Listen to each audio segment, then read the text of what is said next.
If you look at the run rate of the business in terms of advertising from 3Q to 4Q, it was pretty stable.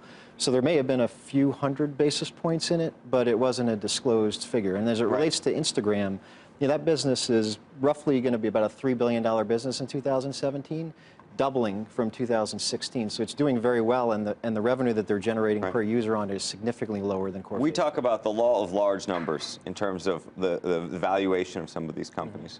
What do you think Facebook will be worth 12 months from now? Our price target's $165 a share.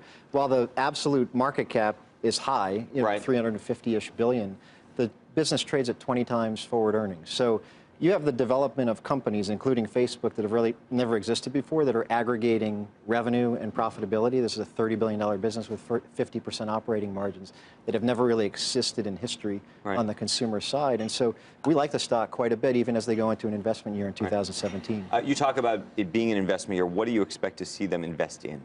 So CapEx is about $7 billion. That's data centers mostly. Headcount, engineering, and Salesforce, as well as a considerable amount of video content.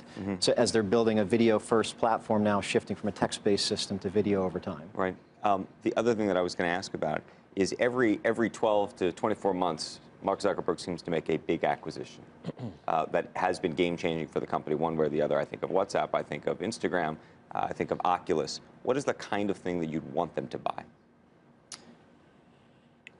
And do you think that they're going to go on an M&A spree?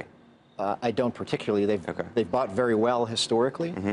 You could think of it from a tech architecture standpoint, or building out virtual reality, artificial reality capabilities on top of Oculus Rift as being one component. You could think of them protecting themselves over time as other businesses grow up on the consumer side, as they did with Instagram. Those are two areas that would be significant. You could also think of them acquiring potentially on the video side of the business or the music business as they build those platforms. How much of a we got to go back? How much is a threat of Snapchat? And what happens? Does the IPO have an impact on just even the way the businesses think about each other? Right. No comment on Snapchat from my standpoint. You have no comment. Are you working with them? No, I did. Oh, you just from a Snapchat standpoint, no real comment. As an independent business, as it relates to Instagram, it's a $3 billion business that's doubling annually with operating margin profile that should be similar to Facebook over time.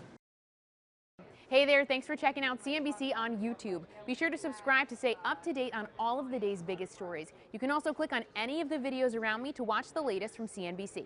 Thanks for watching.